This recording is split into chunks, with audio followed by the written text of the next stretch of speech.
नमस्कार साथियों। आप देख रहे हैं उत्तराखंड संवाद और मैं हूं आपका दोस्त ओम प्रकाश। आज हम बात करेंगे उस दर्द की जो पहाड़ के किसानों को रात दिन सताता है। हम बात करेंगे उस आपदा की जो खेतों में लगी मेहनत को पल भर में मिट्टी में मिला देती है। नील गाय, जंगली सुअर और सबसे बढ़कर बंदरों का आतंक। हाल ही में वन विभाग ने नील गाय और जंगली सुअर के शिकार की सशर्त अनुमति दी है। लेकिन क्या यह आदेश वाकई किसानों को राहत देगा? क्या यह सिर्फ कागजी खानापूर्ति है? और सबसे बड़ा सवाल, क्या बंदरों की समस्या का कोई हल है? इन सभी सवालों पर चर्चा करने के लिए आज हमारे साथ हैं उत्तराखंड के विकास और सामाजिक मुद्दों पर गहरी समझ रखने वाले श्री कुंवर सिंह रावत जी।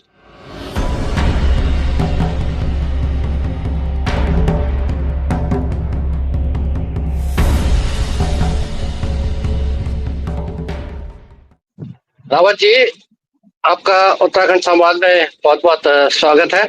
Thank you Prakash ji.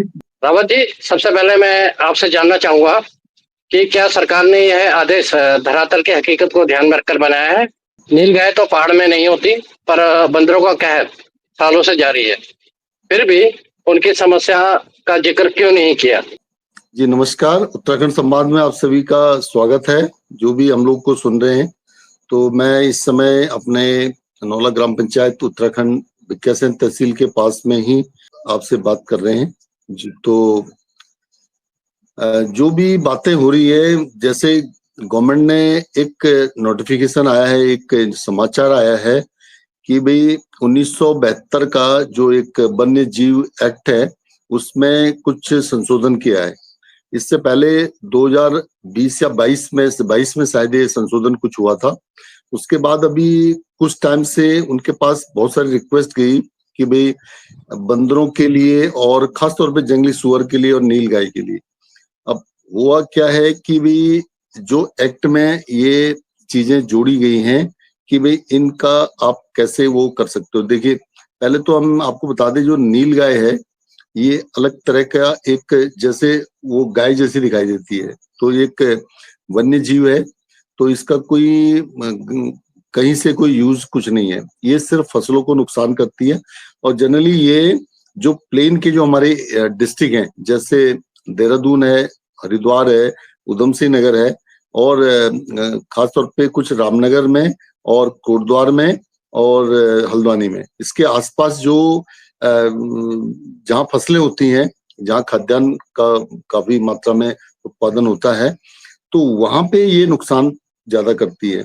तो इस बात को देखिए, फिर जब ये सूचना आई है, इसमें बोला गया नील गाय और जंगली सुअर को मारने का सरकार ने आदेश पारित किया है।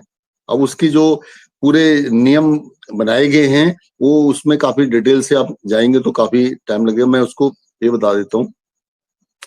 जो पहाड़ी क्षेत्र है, हमारे 10 डिस्ट्रिक्ट हैं, जो खास तौर पे 10 डिस्ट्रिक्टों के मैंने 3 क्षेत्र आपको अलग कर दिए। कोटद्वार है, रामनगर है, हल्द्वानी है। ये क्षेत्र पूरा प्लेन तराई भाबर में ही आता है, ये सारे एरिया इनकी बिल्कुल अलग है। तो नील गाय को हम एक साइड में छोड़ देते हैं। तो नील गाय तो पहाड़ों में नहीं है, पहाड़ों में केवल सुअर हैं, जो जंगली सुअर और दूसरे ये मोंकी जो है, बंदर हैं। तो इनमें अब समस्या क्या आ रही है, इनके लिए इन्होंने बाड़े, चाहे बाड़ा बनाइए चाहे कुछ भी बनाइए, वो हर जगह बहुत नुकसान पहुंचा देते हैं। अब गवर्नमेंट को ये बहुत सारी लिखित में लेटर या एप्लीकेशन जिसने जहां से रिक्वेस्ट होता है, उन्होंने कहा इनको मारने का आदेश दीजिए। अब जमीनें बंजर क्यों हो रही हैं? इसी वजह से हो रही है, पहाड़ के पहाड़ खाली हो गए। क्योंकि वो क्या रहा है कि जितना वो उत्पादन कुछ भी चीजों का करते हैं, कहीं पे भी ऐसी चीजें होती हैं, तो वहां पे वो लोग बिल्कुल तहस नहस कर देते हैं। रात को आप देखिए 8 बजे 9 बजे या जैसे ही अंधेरा हुआ, उनकी फौज स्टार्ट हो जाती है चारों तरफ उसको डिस्ट्रॉय करना। कोई भी मतलब आप वो फसल को आप वो बड़ा ही नहीं होने देते, उसका आप परिणाम मिलेगा करके, ये तो पॉसिबल है ही नहीं। अब इन्होंने, गवर्नमेंट ने एक देर से एक निर्णय लिया है। अब उसके लिए भी इन्होंने बहुत सारी चीजें कर दी। अब वो जो जंगली जानवर, ये तो इतनी मात्रा में आ जाते हैं, यानी वो उनकी ब्रीडिंग भी काफी ज्यादा होती है। तो वो एक यदि खेत में घुस गए तो उस खेत का बिल्कुल नाश कर देते हैं। अब दिन में है बंदर, रात को है जंगली सुअर। अब जो भी लगाइए तो वो सारी चीजें पहाड़ का तो उन्होंने एकदम बिल्कुल विनाश जैसा कर दिया है। तो ये बड़ी जो समस्या आ रही है, तो इसलिए 1972 के जो एक्ट में जो संशोधन किया गया, खासतौर पर वन्य जीव एक्ट में, इन्होंने माना कि अब उसमें जो बहुत सारी कंडीशनें जोड़ दी हैं, कई चीजें ये ऐसी हो गई हैं, तो नुकसान को जरा सा गवर्नमेंट ने भांपा है। लेकिन अब हुआ क्या है कि वो जो नियम बनाए गए हैं, नियम देहरादून के एसी वाले कमरों में बंद, जहां के जंगली जानवर कहीं पाए नहीं जाते। तो जहां मैंने बताया कि देहरादून के बाहर के क्षेत्र में, वहां तो शायद ऑफिसर नहीं जाते होंगे, थ्योरी पढ़ते हैं, प्रैक्टिकल उनका कितना हो पाता है वो नहीं हो पाता, उनसे शायद कोई वास्ता नहीं पड़ता। हो सकता है किसी उस ऑफिसर ने, जिन ऑफिसरों ने ये नियम बनाए हैं कि ऐसे ऐसे इनको मारना है, इस तरह से ये करना है, उन्होंने तो शायद वो इन जंगली सुअर को सामने देखा भी नहीं होगा। सभी जो देखा होगा या तो मीडिया के मार्फत से देखा होगा, फोटो के मार्फत देखा होगा, यानी वो रूबरू इनके सामने नहीं होंगे। हम एक कभी कहीं से आ रहे थे, शाम को अंधेरा ही हुआ था, तो देघाट से आ रहे थे, तो वहां पे हमको जनरल के बैंड के सामने ही कम से कम 10 जंगली सुअर मिले, उनके बच्चे बच्चे सब सड़क को घेर रखा। बताइए, हम अपनी कार को बचते हुए निकाले और निकाला हमने। जनरली वो इतने थे कि और भी आ रहे थे वो। अब हमको गाड़ी रोकनी पड़ी, गाड़ी रोक करके फिर देखा यार कहीं कुछ ऐसा ना हो जाए करके, तो वो जा रहे हैं, भाग रहे हैं बिल्कुल ऐसे करके। तो कब टाइम हो रहा था, शायद पूरी तरह से अंधेरा भी नहीं हुआ था, तो उस टाइम से उनका स्टार्ट हो जाता है। तो ये बता रहे हैं जो हमारे नियम बनाने वाले हैं, शायद उन्होंने कभी ऐसा देखा होता तो उनको पता होता है कि इनकी ब्रीडिंग कितनी है, कितने ये इसको नुकसान पहुंचा रहे हैं। दोस्तों, ये आदेश देखकर लगता है कि ये नियम कायदे ऐसी कमरों में बैठकर बनाए गए हैं, जहाँ शायद ही किसी को मालूम हो कि पहाड़ का किसान किस दर्द से गुजरता है। नीलगाय का जिक्र करके सरकार ने एक तरह से पूरे राज्य के लिए एक ही लाठी से हाँकने की कोशिश की है, जबकि हर क्षेत्र की समस्या अलग है। पहाड़ में आज भी सबसे बड़ी चुनौती बंदरों का बढ़ता हुआ आतंक है। ये जानवर न सिर्फ फसलें बर्बाद करते हैं, बल्कि गांव के बच्चों और महिलाओं को भी डराते हैं। इनकी समस्या को अनदेखा करना किसानों के साथ एक बड़ा अन्याय है। रावत जी, तो फिर इस आदेश को किसानों के लिए व्यवहारिक और सरल कैसे बनाया जा सकता है? क्या ये शर्तें और कागजी प्रक्रिया गांव के बुजुर्ग किसानों के लिए बोझ नहीं बन जाएगी? बिल्कुल, आपने ओम प्रकाश जी बिल्कुल सही बोला है। ये देखिए, मैंने बोला ना कि एक बार मुख्यमंत्री जी ने एक आदेश दिया था कि सभी जो सेक्रेटरी महोदय इनके डिपार्टमेंट्सों के हैं, विभागों के, वो गांव में जाकर के एक रात कम से कम बिताए। अब हालांकि उन्होंने शायद किसी ने बिताई होगी एक रात, मैं ये नहीं कहता बिताई भी होगी। अब उनको मान लीजिए एक जगह ग्राम पंचायत के भवन में ठहराया या गेस्ट हाउस में, रेस्ट हाउस में ठहराया होगा, तो वहां तो पूरी एक उनको एक कस्टडी दी गई है कि अब जंगली जानवर थोड़ा ना आएगा उनके आसपास, वो तो उनको दिखाई भी नहीं देगा। अब जब ये नियम बनाए गए हैं, वो नियम वाले जो रूबरू हों तो तब पता चले किस तरह से। अब बता दिया गया कि आपको लाइसेंसी बंदूक से ही मार सकते हैं। एक पहली बात तो ये बोली गई है कि जो जंगली जानवर फसल को नुकसान पहुंचा रहा है। अब फसल, मैं आपको बताऊं, अभी मैं एक इंटरव्यू सुन रहा था तो उसमें कह रहे कि लगातार 3 साल में बंजर भूमि का हेक्टेयर बढ़ गया है, हर साल बढ़ता रहा है। 2019-20 से लगातार 22-23 तक ये हेक्टेयर बंजर होने का 3 गुना हो गया है। बताइए, अब तो फसल योगी तो यानी फसल तो उगाई नहीं जा रही। अब मान लीजिए उसको आपने बंजर भूमि में उसको मार दिया तो आप पे केस हो जाएगा। आपको बोला गया आपके जो फसल को नुकसान कर रहा है वो आपकी फसल वाली, और आपने मार दिया उसको, बंजर भूमि है। तो बताइए, तो ये मुश्किल है। तो वो कह रहे कि आपका फसल यदि उसको नुकसान पहुंचा रहा है तभी आप उसको मार सकते हैं, और वो भी लाइसेंसी रिवॉल्वर से। अब ये एक बड़ी अजीब सी बात है। और जो परमिशन ली गई है वो कहते हैं एक खास पीरियड के लिए, वो आपको पीरियड लेनी, मतलब परमिशन लेनी है उस पीरियड के लिए, उसी पीरियड में आपको उसको मारना है। अब ये क्या क्लियर कट है कि वो रोजाना आ जाए? आज आप इधर से बैठे हो, शिकारी का भी देख लीजिए मूवमेंट होती है कैसी। अब ये आज आप बैठे हो इधर से, वो कहीं और जगह से आए, वो क्या पता फसल में आए ना, कई बार वो नहीं भी आते हैं क्योंकि उनको बंजर भूमि में भी काफी कुछ मिल जाता है। अब बंजर भूमि तो लगातार बढ़ती गई, अगले साल यदि उस फसल को भी नुकसान करने तो लोग फिर जो किसान है उनको उगाना बंद कर देंगे।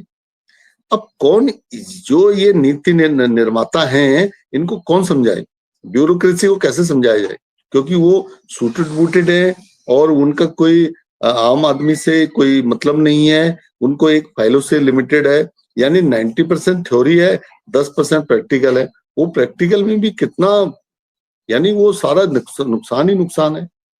तो वो जो नियम बनाए गए हैं वो नियम बिल्कुल व्यवहारिक नहीं है। तो हमारी तो रिक्वेस्ट है कि दोबारा से इन नियमों को रिकंसिडर किया जाए। एक अभी मैं वीडियो देख रहा था तो उसमें बोला गया है कि जो शेर होता है, शेर का यूरिन को इकट्ठा करके उसको उससे कुछ न ऐसा बना के उसको मतलब फैलाया जाता है उस एरिया में। तो वहां बता रहे हैं कि जो जंगली जानवर है, बंदर है और जंगली सुअर है, ये आसपास भी नहीं फटकते। और कुछ मिर्च का घोल बना के या अदरक और लहसुन, यानी अदरक को बंदर नहीं खाता और वैसे ये जंगली सुअर भी नहीं खाता। जंगली सुअर तो नुकसान पहुंचाता है गड्ढे गड्ढे करके। कैसे एक्चुअली देखा जाए, मैं यहाँ पे रह रहा हूँ तो मुझे खुद पता चला।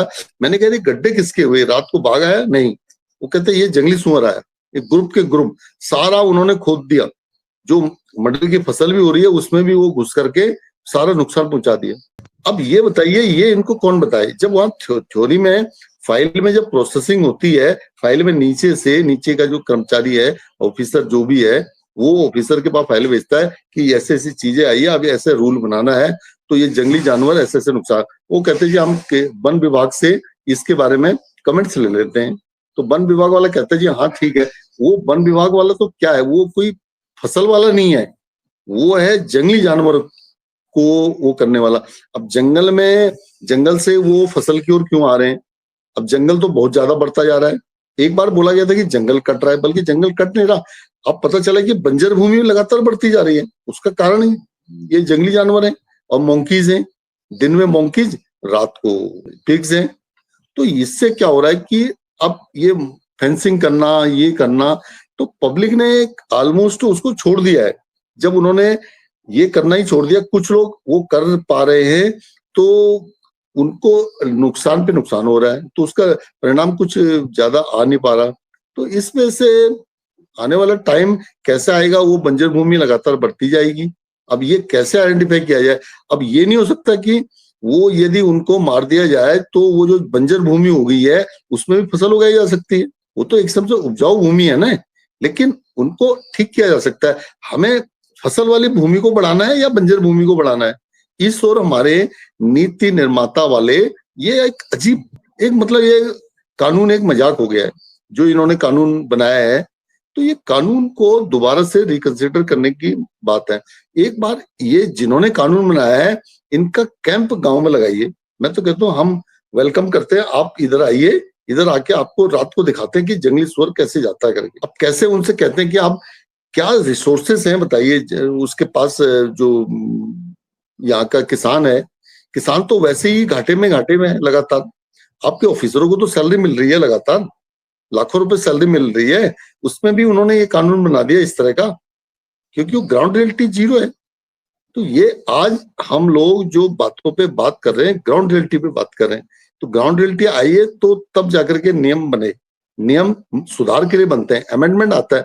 1972 के वन्य जीव जो अधिनियम में आपने अमेंड किया है, 2022 में किया था, 2022 के बाद फिर अभी ये 2025 में किया है, अब ये आ गया है, अब 25 में किया है। तो अमेंडमेंट किस लिए होता है कि भाई ये अमेंडमेंट फिर हो सकता है कि जो हमने ये बनाया था कि लाइसेंसी बंदूक से उसको मारना है, बंजर भूमि में नहीं मारना, उसको फसल की भूमि में मारना। फसल की भूमि तो कम होती जा रही है, तो ये कौन दिखाएगा बताइए? अब मान लीजिए उसको मारते हुए वो भागते भागते बंजर भूमि में चले गया और आपने उसको वहां मार दिया, आप पे उल्टा केस हो जाएगा। तो ये तो क्लियरिटी नहीं है ना किसी कानून के उसमें। तो किसान तो चारों तरफ से मारा गया, किसान तो बंद हो जाएगा, वो कहेगा भी मैं तो फसल ही नहीं उगाता। तो ये सारा उत्तराखंड, सारा पहाड़ी एरिया बंजर हो जाएगा। तो ये बड़ी मतलब एक सोचने वाली बात है। आप रहिए गांव में, कुछ मैं कह रहा हूँ अच्छे मकानों में रहिए, यहाँ अच्छे मकान भी है फार्मिंग के, जो फार्मिंग फसलें लहला रही है उनको कैसे प्रोटेक्ट किया जाए। अब ये कह दिया गया कि मान लीजिए उन्होंने, एक ऑफिसर ने बोला है कि आप शेर का यूरिन को लाइए। अब शेर का यूरिन कहाँ मिलेगा बताइए? आगे भी हम और चीजों में आएंगे, मैं एक आपको उपाय इसका बताऊंगा, वो शायद कुछ इफेक्टिव हो, लेकिन जो ये छोटे छोटे इफेक्टिव है, यहाँ पे फेंसिंग कर रहे हैं। मैं आपको यदि वीडियो होता मैं वीडियो दिखा देता, मेरे घर के बगल में ही लोगों ने फेंसिंग कर रखी है, उनकी फसलें काफी बड़ी बड़ी हुई। लेकिन एक रात क्या हुआ कि वो मिट्टी जो है गीली थी, उसने वो फेंसिंग के नीचे से खोद दिया, वो सारे खोदा, वो बाड़े में घुस गए, बाड़े उस साल उसको तहस नहस कर दिया। इतनी बढ़िया फसल हो रखी थी, अभी उन्होंने फिर फेंसिंग की है, तो बीच में उनको आधी अधूरी फसल वो काटनी पड़ी थी। अभी इस बारी जो मंडुवे की फसल हो रही है उसको फिर प्रोटेक्ट करने के लिए अभी अच्छी हो रही है, लेकिन वो आजकल नहीं आ रहा, पता नहीं कब आएगा, क्या आएगा, कुछ पता नहीं है। तो वही वाली ये बातें कर रहे हैं। तो किसान को या तो आप वो बताइए कि आपके ऑफिसर कोई आते नहीं है, आपके कोई कर्मचारी नहीं आते बताने के लिए कि क्या उसको दिया जाए, कैसे उसको छिड़काव किया जाए, तो वो डेडिकेशन होना चाहिए। जो अब विकसित भारत, हम विकसित उत्तराखंड बनाने की बात कर रहे हैं, तो कौन विकसित हो रहा है ये समझ नहीं आया। गांव तो विकसित नहीं हो पा रहे ना। मैं तो यहाँ की ग्राउंड रियलिटी को देख रहा हूँ, एक से बढ़कर एक चीजें, मतलब एक विकसित राज्य की ओर नहीं, बल्कि उल्टी साइड को ले जा रहे हैं। जी बिल्कुल रावत जी, शर्तों का जाल बिछाया गया है। ग्राम प्रधान की संस्तुति, अधिकारियों की मौजूदगी और सिर्फ लाइसेंस से बदलूगी की शर्त, यह सब एक गरीब किसान के लिए बहुत मुश्किल है। क्या गांव में हर किसी के पास लाइसेंस से बंदूक होती है? क्या हर बार अधिकारियों को बुलाना संभव है? ये नियम किसानों की मदद करने के बजाय उन्हें और परेशान करेंगे। मेरा मानना है कि नियमों को लचीला और सरल बनाया जाना चाहिए। सरकार को हर गांव या हर पंचायत को सामूहिक अनुमति देनी चाहिए, ताकि वे मिलकर इस समस्या से लड़ सकें। सिर्फ गोली चलाना ही एकमात्र समाधान नहीं है। क्या किसान इन जानवरों से अपनी फसलों को बचाने के लिए कोई और विकल्प अपना सकता है? जी देखिए, बहुत सारे विकल्प हैं। एक बार आपको मैं एक छोटा सा जरा सा हटके बताता हूँ। जो मलेरिया होता था ना, मलेरिया, दिल्ली में बहुत मलेरिया होता था 76 के आसपास, 77, 70 से लेके 80 के आसपास, 90 तक भी होता था। 2000 से पहले आप बोल लीजिए, तो आप ये समझते हैं दिल्ली में बहुत मलेरिया के केसेस आते थे। पानी जमा होना, कभी आपने देखा टायरों में पानी जमा हो जाता, अभी भी वो शायद चेक करते हैं। अब तो सब लोगों के एसी हो गए, लेकिन कूलर वगैरह कहीं किसी के पास है, पता लग जाता है, एमसीडी वाला चेक करता था। तो उसका जो सोल्यूशन निकाला गया, कैसे निकाला गया, उन्होंने कहा एनोफिलिस जो मच्छर है, मादा एनोफिलिस जो है, उससे वो मलेरिया होता है। तो उन्होंने उसको ना जड़ से मिटाने के लिए एक वैक्सीन बनाई कि भाई इसको जड़ से खत्म कर दिया जाए। अभी वो फिर चेक करते हैं, लेकिन ऑलमोस्ट वो जो मलेरिया वाला जो सिस्टम है वो बिल्कुल खत्म हो गया। आपने देखा होगा जो डिस्पेंसरी है हॉस्पिटलों में, अब मलेरिया के बारे में नहीं लिखा है, अब डेंगू के बारे में आता है। तो वैसे ही मैं यहाँ पे ये बता रहा हूँ कि आप जो समाधान बता रहे हैं कि गोली से अलावा, गोली तो एक अलग चीज है, गोली से अलावा और बहुत सारे जो, जैसे सोलर फेंसिंग करना है, सोलर का आजकल काफी कुछ बढ़ गया, प्रधानमंत्री जी इस ओर काफी ध्यान भी दे रहे हैं। तो सोलर फेंसिंग, जो सोलर के जो इंजीनियर है, टेक्नीशियन है, वो बताएं कि कैसे हो सकता है। रात को तो सोलर लाइट बहुत बड़े अच्छे फुल मात्रा में जलती है, दिन में वो उसको ले लेता है एनर्जी को, और अपने पास शाम को वो जो लाइट वाइट जलती है, तो उससे क्या, सोलर की लाइट से बता रहे हैं कि बहुत बड़ा करंट नहीं लगता, उसको झटका लगता है, अब वो दूर भागेगा ऐसे करके। और फिर वो एक जैविक टाइप के, जैसे मान लिया नीम का घोल है या इस टाइप की जो चीजें हैं, ये एक अलग बात है। मतलब मैं ये कह रहा हूँ कि इसको भी आप वो अपनाया जा सकता है, इसको अपना करके भी ये चीजें कुछ की जा सकती है। लेकिन हो सकता है जो अब टेक्नोलॉजी बदल रही है, वो ब्रीड, ऐसे भी वो ब्रीड भी बदल रहे हैं, पता नहीं कुछ। एक अभी यूट्यूबर है पांडे जी शायद, वो कह रहे थे कि हमने ने एक अलग टाइप के जो जंगली सुअर है उसके बच्चे देखे, जो आजकल पहाड़ में वो नहीं है, उससे अलग है। अब तो क्या हो रहा है, उनकी ब्रीडिंग में कुछ चेंजिंग आ रही है, तो उनपे कुछ इसका असर पड़ेगा, नहीं पड़ेगा। एक आदमी ने मुझे बताया था कि यार मंकीज के बारे में आप कहते हो, तो देखिए काली इलायची जो है उसका, मैंने बताया भी कि रुद्रप्रयाग डिस्ट्रिक्ट में काली इलायची का उत्पादन बहुत बड़ा है। तो उसका कारण क्या है कि काली इलायची जो बंदर को जो है ना एलर्जी हो जाती है। ये अब देखिए यहाँ हम जंगली सुअर की तो बात कर रहे हैं, दिन में तो बंदर है, रात को जंगली सुअर है, दोनों ही नुकसान पहुंचा रहे हैं। और बोला कि अदरक अदरक ना लगाई, तो अदरक को भी वो जो है ना, अदरक के पौधे को चाहे तोड़ दे लेकिन वो उसको खाता होता नहीं है। और भी कुछ और भी ऐसी चीजें हैं, जैसे कटहल है, कटहल के पेड़, उसमें भी उसको कोई मीनिंग है, मतलब बंदर जो है। अब हम आते हैं फिर दोबारा से जंगली सुअर के ऊपर, जो रात रात को नुकसान पहुंचा रहा है। उसकी ऐसा कुछ किया जाए डॉक्टर से मिलके, कि जैसे आपने मेडिसिन बनाई कोरोना पीरियड में, बहुत जल्दी में बनाई, तो वैसे ही कुछ रिसर्च किया जाए पहाड़ी एरिया में, इनको कैसे इनकी ब्रीड को ही खत्म कर दिया जाए, कैसे किया जाए। अब इस मामले में वो कहेंगे ब्रीड खत्म हो गया, फिर वो आपका जो इकोलॉजिकल जो वो संकट पैदा हो जाएगा।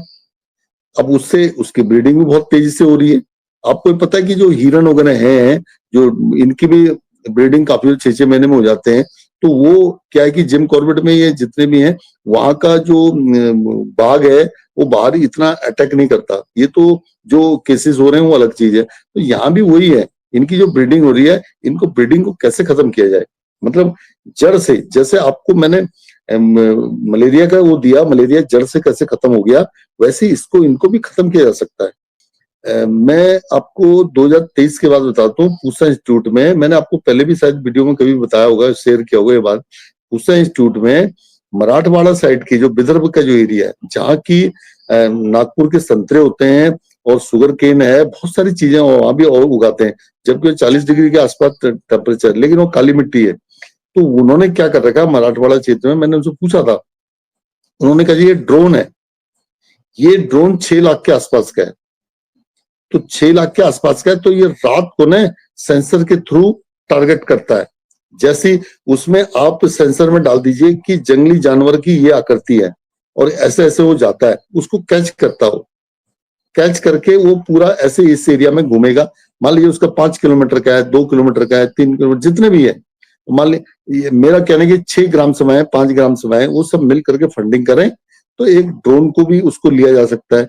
ये डिजिटल यानी टेक्नोलॉजी का यूज करना, ये आज के टाइम में ये माना जा रहा है कि ये टेक्नोलॉजी का जो यूज है, ये सबसे बेहतर तरीके से होगा। अब वो उसको लेजर से तो मार देगा। एक फेंसिंग की बात की हमने, ठीक है, वो इस तरह से हो गया। अब एक वो मैंने बताया ना पहले भी आपको, कि आप शेर का जो यूरिन है वो कहां से लेके आओगे, इतना, या तो शेर को पालोगे आप, वो भी पॉसिबल नहीं है। मतलब एक ऑफिसर ने ऐसा बताया, मेरी समझ नहीं आया, मैंने कहा यार ये किससे, हाँ ये जरूर हो सकता है कि उसके यूरिन से कुछ मेडिसिन ऐसी बनाई जाए जो भी गंध फैलती है, जहां जहां उसकी पाउडर में उसमें फैलाएंगे वहां से वो भाग जाते हैं कि यहाँ से शेर आ रहा है करके। इस तरह का एक सॉल्यूशन किसी एक बड़े ऑफिसर ने बताया कि ऐसा हो सकता है। जो मैं बता रहा हूँ आपको, मराठवाड़ा क्षेत्र में इतने बड़े एरिया में जो ड्रोन का चलना, और ड्रोन चल सकता है, उसको भी रिमोट से कंट्रोल किया जा सकता है। वो ऐसे उनको जानवरों को मार सकता है, और वो जानवरों को मारने के बाद उनकी क्या, मतलब उसके जो मर गया बॉडी का क्या करना है, बॉडी को दफनाना ही पड़ेगा। दफना के एक चीज का तो फायदा ये होता है कि जब उसमें वो बॉडी बिल्कुल मिट्टी में मिल जाती है, तो वहां पे उपजाऊपन आ जाता है। ये आपने कई कई बार देखा गया है कि पहले भी जो जानवर की डेथ होती थी, कई बार गिर जाते थे, वो उनको ना वैसे नहीं छोड़ा करते थे, उनको मिट्टी में ही गाड़ दिया करते थे, तो ताकि वो मिट्टी में मिल जाते थे। मिट्टी में मिलने से उपजाऊपन बढ़ जाता था। तो ये स्थितियां, ऐसी कुछ चीजें, जो मराठवाड़ा क्षेत्र के ड्रोन का मैंने बताया, वो 6 लाख का 2 साल पहले बता रहा था, 23 की बात थी, वो पूसा इंस्टीट्यूट की बात थी। पूसा इंस्टीट्यूट वालों से आप पूछ सकते हो, मैं मेरे पास वो काफी टाइम तक उन्होंने बुकलेट दिया था, वो मेरे पास था। तो कहते हैं हम मराठवाड़ा क्षेत्र विदर्भ से आए, नागपुर का कुछ क्षेत्र है वो, तो वहां से यदि पूसा इंस्टीट्यूट से कांटेक्ट करेंगे तो वो आराम से मिल जाएगा, और जितने भी वो और चीजें। और दूसरा ये कि मेडिसिन बनाने की जो बात है, इस तरह का जो उनकी ब्रीड को खत्म करें, ठीक है, आपने मच्छर को खत्म कर दिया, तो वैसे ही यहाँ पे ऐसी ब्रीड, अब ये ब्रीड, वो कहते हैं कि यार ये इसकी ब्रीड को एकदम खत्म करना भी खतरनाक है, लेकिन क्या है बताइए। आपने एक बार देखा होगा, मैं आपको पुरानी बात याद दिलाता हूँ, पहले के टाइम में सियार हुआ करते थे। सियार एक जाति, मतलब वो चालाक भी होती थी, लोमड़ी जैसे कहते हैं ना, वो एक यहाँ पहाड़ी सियार होता था। वो छुपा करते थे। तो वो जब आया वो बहुत सारी बहुतायत हो जाते थे, अब वो दिखाई देता था। और आपको याद होगा जो पहाड़ के लोग हैं वो जानते हैं, वो कहते थे कि यार वो रात को ना चिल्लाता था, और कई बार ऐसे भी चिल्लाते थे। हमने भी अपने पुराने लोगों से याद किया है, मैं ये धक्के सी बात नहीं है, ये बात ओरिजिनल है। वो कहते यार वो 3 बार बोलता था तो कोई अनहोनी हो जाती थी ऐसे करके। तो उनका एक चक्र था। तो क्या हुआ कि जब इनके बहुतायत हो गई तो कुछ लोगों ने, ये जो बाहर के कबीले टाइप के लोग होते हैं ना, जो ये जगह जगह पे टेंट लगाते हैं, तो इनको बुलाया गया। तो इनको बुलाया गया तो इन्होंने क्या कर दिया कि उनकी ने खाल निकाल करके, वो खाल निकाल देते थे। वो करते क्या क्या करते थे ये मैं ज्यादा क्या बताऊं, सब जानते हैं उसके बारे में। तो वो उन्होंने संकट पैदा कर दिया, वो लोमड़ी समाप्त होगी। अब वो कुछ लोगों से मैंने सुना था, जो ये खासतौर पे वन्य जीव वाले हैं, जो डॉक्टर हैं इसे फॉरेस्ट वाले, वो ये कहते हैं कि वो लोमड़ी समाप्त होने से ये जंगली सुअर वगैरह आ गए। तो एक चीज की ब्रीड खत्म हुई तो दूसरी ब्रीड आ गई। तो इसके बारे में रिसर्च का मामला है। कहीं ऐसा ना हो कि इसकी ब्रीड खत्म होने से कहीं और चीज ना आ जाए। अब जैसे मान लो ये कह रहे हैं कि अब यहाँ पे ना लेपर्ड हो गए हैं और पैंथर्स हो गए हैं और बाघ भी हो गए हैं। अब वो बाघ क्या है इनके, तो वो करते हैं। अभी हमारे पास एक केस आया था यहाँ पे रात को 11 बजे। वो यहाँ पे गांव वालों का काफी हंगामा हुआ। हमने भी कहा क्या हुआ, दूसरे दिन हमको रिपोर्ट मिल गई थी। उन्होंने कहा कि वो जो जंगली सुअर के बच्चे को उठा के, जो लेपर्ड या पैंथर है, वो उठा के ऊपर ले गया टहनी में, मतलब पेड़ की टहनी में वहां पे ले गया। और क्या हुआ कि पेड़ की टहनी कमजोर थी, क्या थी, वो पेड़ की टहनी से वो शिकार के नीचे गिर गया। तो वो काफी टाइम तक उनका चला। तो उसके बाद वो अगले दिन शायद वो गायब था, इसका मतलब वो फिर वो दोबारा से ले गया होगा उसे।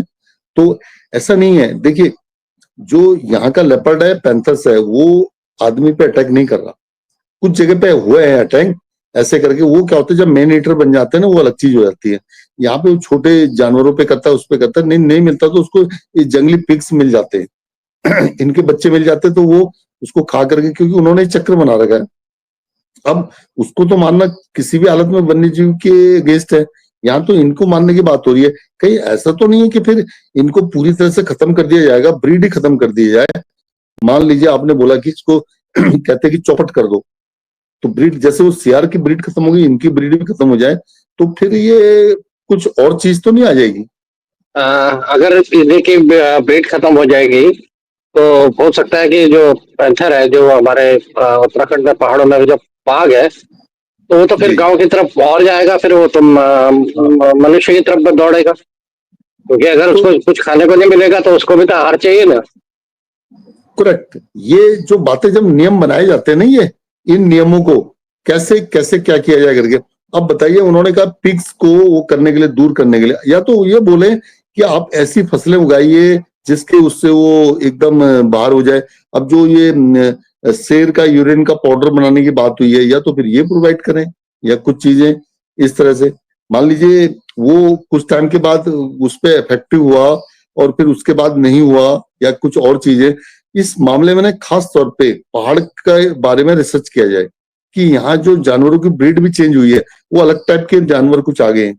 और मैंने बोला जंगली सियार जब तक था तब तक वो वहां पे कुछ और परेशानियां थी, लेकिन वो डरते थे।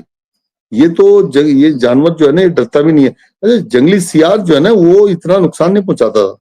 वो किस चीज का वो करता था ये आप जानते हैं, पहले हुआ करता था जंगली सियार, वो खत्म हो गया। तो आज हम इन्हीं के ऊपर आ रहे हैं। अब मोंकीज हैं, ये मोंकीज, पहले आपको याद होगा कि मोंकीज गांव की साइड नहीं आते थे। ये शर्मीले टाइप के मोंकीज होते थे। वो सिर्फ यानी उनके जो आम खा रहे हैं या वो जो भी उनके फल फ्रूट थे, उस तरह से वो उन्हीं जंगलों में रहते थे, वो जंगलों में पाए जाते थे। और एक एक चीज ये था कि माइग्रेशन ज्यादा होना, यहाँ से आबादी का मतलब सिकुड़ जाना। जहां मैंने आज आज वीडियो में गया था तो गांव दिखाए, तो गांव में सारे खाली पड़े। कुछ तो मॉडर्न एमिनिटीज की ओर आ गए लोग, मॉडर्न स्टाइल के घर बन गए, वो अलग चीज है। लेकिन अब वो पुराने वाले घरों में कोई है ही नहीं, फिर उनमें यही डर रहता है। वो कहते कि रात होते ही ये जानवर आ जाता है, वो जानवर आ जाता है। तो ये ना आप उत्तराखंड गवर्नमेंट को इसमें नियम बनाने से पहले पूरी तरह से पहाड़ में, एक्चुअली क्या हो रहा है ना, पहाड़ में लोग आ रहे हैं, वो ऑफिसर तो कोई आता नहीं है, एक वो एक पनिशमेंट वाली पोस्टिंग मानी जाती है पहाड़ में। तो वो जब नहीं आएंगे, पहाड़ से मीनिंगलेस है, तो उन्होंने नीलगाय को तो पहले रख दिया आगे, क्योंकि वो देहरादून में रह रहे हैं, वहां पे नीलगाय का आतंक है, किसी ने बोल दिया हमारी फसल को नुकसान पहुंचा दिया, उसने नुकसान पहुंचा दिया, उन्होंने नीलगाय को बता दिया, फिर बोला जंगली सुअर को भी ऐड कर दो बिना वजह, फिर बोला कि लाइसेंसी रिवॉल्वर से मारो उसे। अब बताइए हमारे गांव में कितने लाइसेंसी रिवॉल्वर है? मुझे लगता नहीं है किसी के पास भी हो, कोई किसी के पास लाइसेंसी रिवॉल्वर नहीं होगा। इसका मीनिंग तो यहाँ तो दर्जनों आते हैं, तो कैसे वो तो फिर हो ही नहीं सकता। तो वो अब गवर्नमेंट ये कहती है, गवर्नमेंट ने यहाँ जो अपने ऑफिसर भी बैठे हुए हैं ना, मुझे लग रहा है कि वो भी शायद ट्रेंड नहीं है, उनको कुछ पता नहीं है। अब जो वहां बैठे हैं वो थ्योरी पे डिपेंड करते हैं, प्रैक्टिकल नथिंग, कि आपने ना कोई रिसर्च किया ना कुछ किया। अब मान लीजिए वो 2.5 लाख रुपए सैलरी ले रहे हैं एक महीने की, आप पता तो यही चल रहा है। आज एक वीडियो में मैंने देखा था, वो कह रहे कि हर डिपार्टमेंट में ऑफिसरों की भरमार है और काम कुछ नहीं। तो इस तरह के काम हो रहे हैं क्या, बताइए?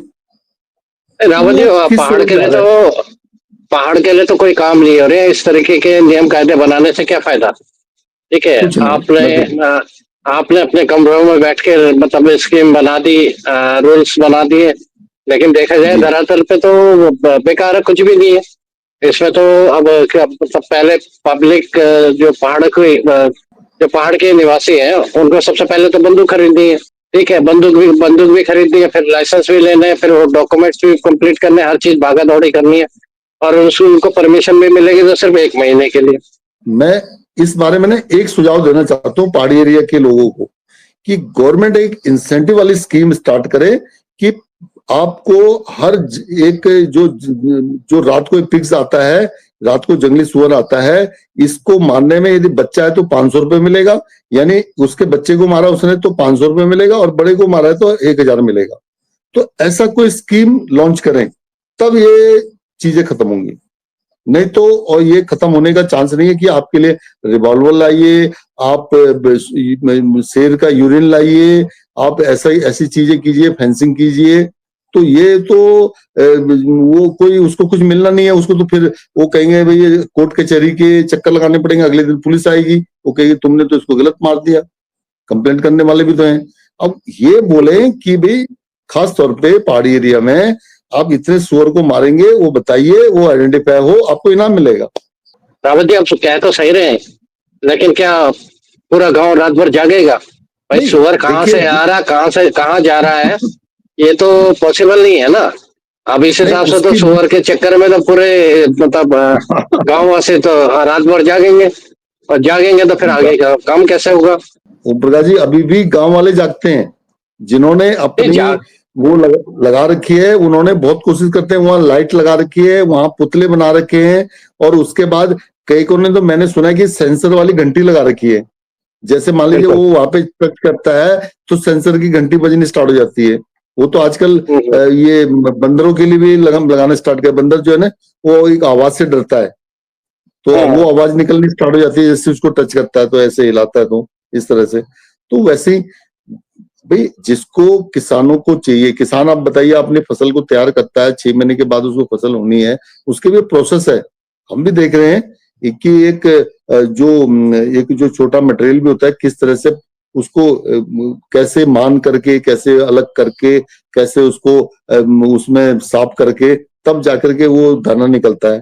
इतना आसान नहीं है किसानी करना। लेकिन आप ये नुकसान कर देते, तो इसमें आप 2.5 लाख रुपए जो सैलरी एक ऑफिसर ले रहा है, उसके नीचे भारी भरकम एक तंत्र है। और वहां कैसे समझ नहीं आया मुझे कि वो सेक्रेटरी साहब जो है, आईएएस ऑफिसर है, उन्होंने कैसे साइन कर दिया? क्या मिट्टी पे कभी हाथ लगाया, कभी क्या कुछ किया ऐसे करके? तो उनको तो शायद ये भी पता नहीं होगा कि जो लाल मिर्च महंगी है या हरी मिर्च महंगी है। ये लाल मिर्च सीधा पैदा होती है, हरी मिर्च पैदा होती है, ये भी शायद पता नहीं होगा। और किस टाइप का कैसे बीज पैदा होता है, वो कहेंगे यार ये तो यानी जो सॉरी जो सिंचाई वाले नहीं, जो कृषि विभाग के हैं उनसे पूछिए। तो आज तो अब विकसित उत्तराखंड बनेगा कैसे, बताइए। क्या आपके गांव में भी जंगली जानवरों का आतंक है? क्या आपको लगता है कि सरकार का यह आदेश कारगर है? हमें कमेंट बॉक्स में जरूर बताएं और अपनी राय हमारे साथ साझा करें। आपकी आवाज ही इस चर्चा को पूरी करती है। तो साथियों, आज की चर्चा से यह साफ है कि सरकार ने भले ही एक कदम उठाया हो, लेकिन यह कदम अधूरी सोच के साथ उठाया गया है। जब तक नियमों को सरल नहीं बनाया जाता और बंदरों की समस्या पर कोई ठोस नीति नहीं बनती, तब तक पहाड़ के किसान पूरी तरह सुरक्षित नहीं हो पाएंगे। इस जटिल समस्या का समाधान तभी हो सकता है जब नीतियां बनाने वाले जमीन पर उतरकर हकीकत को महसूस करें। रावत जी, आपका बहुत बहुत धन्यवाद कि आपने थैंक यू। इतनी सहजता से अपनी बातें रखी। दोस्तों, अगर आप भी चाहते हैं किसानों की यह आवाज सरकार तक पहुंचे, तो इस वीडियो को ज्यादा से ज्यादा शेयर करें, हमारे चैनल को सब्सक्राइब करें, ताकि हम आगे भी ऐसी महत्वपूर्ण चर्चाएं आप तक लाते रहें। हम जल्द ही एक और जरूरी विषय पर आपसे मिलेंगे।